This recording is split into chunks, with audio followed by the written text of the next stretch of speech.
आत्मवंदन। मेरा नाम विकास है और मैं न्यू दिल्ली से हूँ। ध्यान से पहले ज़िंदगी बहुत ही उलझी हुई सी थी, अस्त व्यस्त।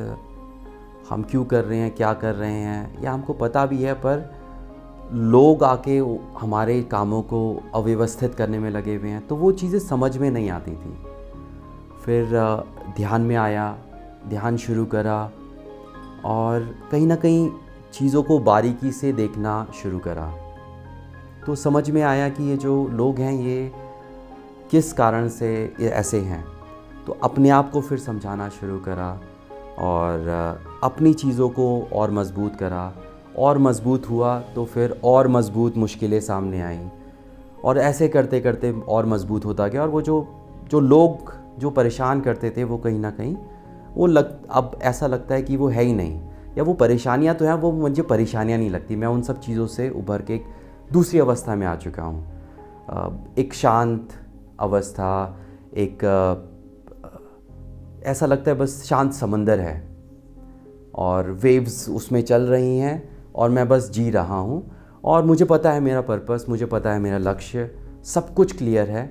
और बस इतना है कि वो लोग हैं, उनसे मुझे फ़र्क नहीं पड़ता, या पड़ता है तो वो किंचित मात्र पड़ता है, कुछ देर के लिए पड़ता है। मैंने उस जगह को छोड़ दिया या जो भी है चुप हो गया, दैट्स इट।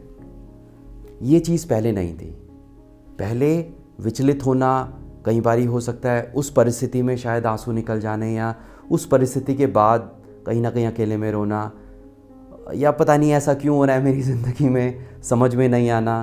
तो बड़ी ही अव्यवस्थित सी ज़िंदगी थी। अब पता लग रहा है कि हाँ, अगर ये चीज़ बहुत पहले मिली हुई होती तो जीवन शायद कुछ और होता। शायद जहाँ पे आज मैं पहुँचा हूँ वहाँ पे बहुत पहले पहुँच चुका होता, और आज मैं जहाँ पे हूँ वहाँ पे बहुत सारे लोगों को मैं और लेके आ चुका होता। पिरामिड मेडिटेशन का मेरे पास ये भी एक बड़ा ही संयोग है। सितंबर में मेरी सिस्टर ने मुझसे एक लिंक शेयर करा, पत्री जी का पिरामिड के बारे में था, वो उन्होंने शेयर करा, और मैंने शेयर करते ही मन में आया कि काश मैं इस पिरामिड में जाके ध्यान कर सकूं। और सच तो ये, आज मैं वहीं पे कड़तल में हूँ, मैं उसी पिरामिड के अंदर बैठा हुआ हूँ। तो वो उन्होंने सितंबर में मुझे शेयर करा, और शेयर करने के बाद मैंने वो वीडियो पूरा देखा, और कहीं ना कहीं फिर मैं उससे नहीं जुड़ा रहा। पर हाँ, इतना हुआ कि मैंने अक्टूबर के महीने में अपने घर में बहुत सारे पिरामिड लगा दिए, और मैंने देखा अक्टूबर के महीने में ही मेरे घर में बहुत से परिवर्तन हुए। मेरे घर के व्यवहार में, लोगों के व्यवहार में परिवर्तन हुए, और वो सिर्फ मैं ऑब्ज़र्व कर रहा था। मैं किसी को बता भी नहीं सकता था कि इस वजह से हो रहा है, उस वजह से, क्योंकि उन्होंने मानना भी नहीं था। पर हाँ, वो परिवर्तन हुए सिर्फ़ और सिर्फ वो पिरामिड लगाने से, और मैं तो ध्यान कर ही रहा था। और फिर मैं एक ग्रुप में जुड़ा हुआ था। उस ग्रुप में ये जो JTTP 15 का लिंक आ गया, और वो लिंक भी 2-3 दिन बाद आया। तो मैंने भी मेरे ख्याल से 24 या 25 अक्टूबर को ज्वाइन करा, और पता लगा 1 दिसंबर तक वो चलेगा। तो मैंने इस ध्यान को ज्वाइन करा, और ये मेरे लिए एक समझ लीजिए एक कोई मुझे कहता कि ये लो, आप 1 किलो सोना ले लो और आप ये कर लो, ध्यान कर लो। तो कुछ ऐसा था कि मेरे को ध्यान चाहिए, क्योंकि मुझे पता है इससे मैं ये शायद ये जो सोना है, मैं इससे अपने अंदर जो द्वंद्व चल रहे हैं मैं उनको पार नहीं कर सकता हूँ। पर ये जो JTTP 15 या जितने भी मैंने ध्यान के जो भी सेशन करें, उनसे मैं कहीं ना कहीं वो जो ज़िंदगी के द्वंद्व है मैं उनको पार कर सकता हूँ। और ऐसा ही हुआ। और इस दौरान कहीं ना कहीं जैसे सबके बहुत लोगों के अनुभव रहे, तो मेरे साथ भी हुआ। मेरी भी बहुत तबीयत ख़राब हो गई, 10 लग गए बहुत बुरे वाले, करीब 1 हफ़्ते तक चलता रहा। और घर में सबके सब कह रहे गोली लो, गोली लो, तो मैंने गोली नहीं ली। तो जो भी था ठीक हुआ, जैसा भी था। और बहुत से अनुभव भी रहे इसी दौरान। फिर करते करते करते JTTP 15 ख़त्म हुआ और न्यू एनर्जी शुरू हुआ। तो संकल्प था, तो मैं आगे बढ़ रहा था, और न्यू एनर्जी भी ज्वाइन करा। और जब वो न्यू एनर्जी का एक एक दिन बीत रहा था, तो ऐसा लग रहा था जैसे कि ये तो सारी मेरी कहानी है। और फिर वो न्यू एनर्जी की बुक भी मंगाई। उस न्यू एनर्जी की बुक में अभी 300 पेजेस तक पहुंच चुका हूं, और चीज़ें बहुत क्लियर हो चुकी हैं अभी। और मैं अपनी जीवन में, मतलब ऐसा लग रहा है जैसे बहुत आगे बढ़ चुका हूँ। और सारी चीज़ अब जैसे पत्री जी ने बताया कि आप ध्यान को सिखाएं, तो मैंने ध्यान सिखाना भी शुरू कर दिया है। और ज़ूम के द्वारा मैं क्या कहते हैं एवरीडे 9 PM मैं ध्यान करा रहा हूँ। अभी जस्ट पिछले महीने मैंने शुरू करा है, तो ज़्यादा दिन नहीं हुए, 15-20 दिन हुए हैं।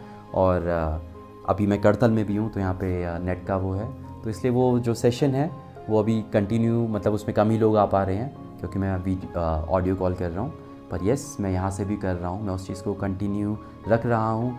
और बहुत से अंदर ही अंदर विचार आ रहे हैं कि मैं इस चीज़ को कैसे और आगे लेके जाऊँ। मैं बता दूँ कि जनवरी में मैंने रेकी ज्वाइन करी थी, और रेकी ज्वाइन करी, रेकी मैं कर रहा था, बहुत अच्छे से सक्सेसफुल ट्रीटमेंट कर रहा था।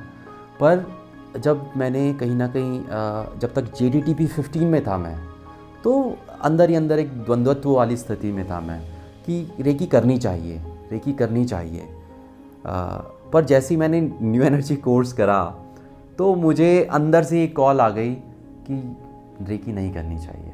तो मैं आज की डेट में रेकी करना बंद कर चुका हूँ। मेरे जितने भी एक्टिव जिनके मैं कर रहा था, मैंने शायद वो 11 तारीख थी, 11 में, अगर मैं मतलब अभी आपसे बात करूँ तो मतलब आनापानसती में हम श्वास पे ध्यान देते हैं, एंड राइट, मैं जस्ट ओके।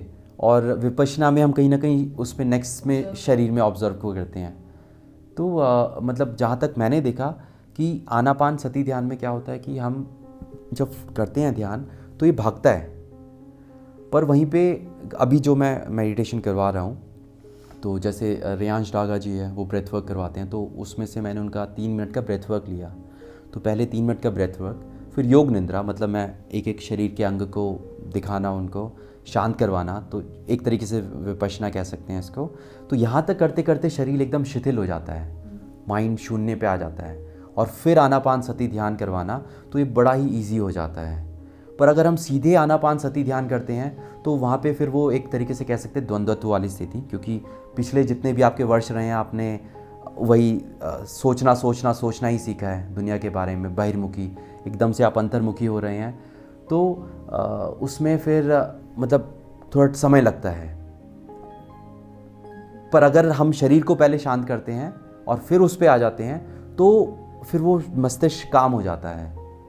और मतलब ये मैं मेडिटेशन में करा रहा हूँ, बाकी जो मैं खुद करता हूँ तो उस पर तो मैं आनापानसती ध्यान ही कर रहा हूँ। तो मतलब मेरे लिए मोर और लेस, मतलब एक तरीके से ऐसे कुछ one side of a coin ऐसे कह सकते हैं। तो मैं बताना चाहूँगा कि मैं बचपन से एक नॉन वेजिटेरियन फैमिली में था, और मुर्गे वगैरह जब भी मैं लेके आता था तो मुझे एक दर्द सा होता था, और मैं खाता था, वो मेरे मुंह में लगा हुआ था वो टेस्ट, पता नहीं कहाँ से वो अंदर से आवाज़ रहती थी कि मुझे इसे छोड़ना है, मुझे इसे छोड़ना है। करते करते फाइनल वो 2011 था जब मैंने डिसीजन लिया, मैं शाकाहारी बन गया। और मैंने मतलब उसके बाद मेरे ख्याल से 2-4 बारी और हो सकता है कि मैंने शायद नॉनवेज खाया होगा, पर हाँ, आज की डेट में मैं 100% वेजिटेरियन हूँ, अंडा भी नहीं खाता हूँ।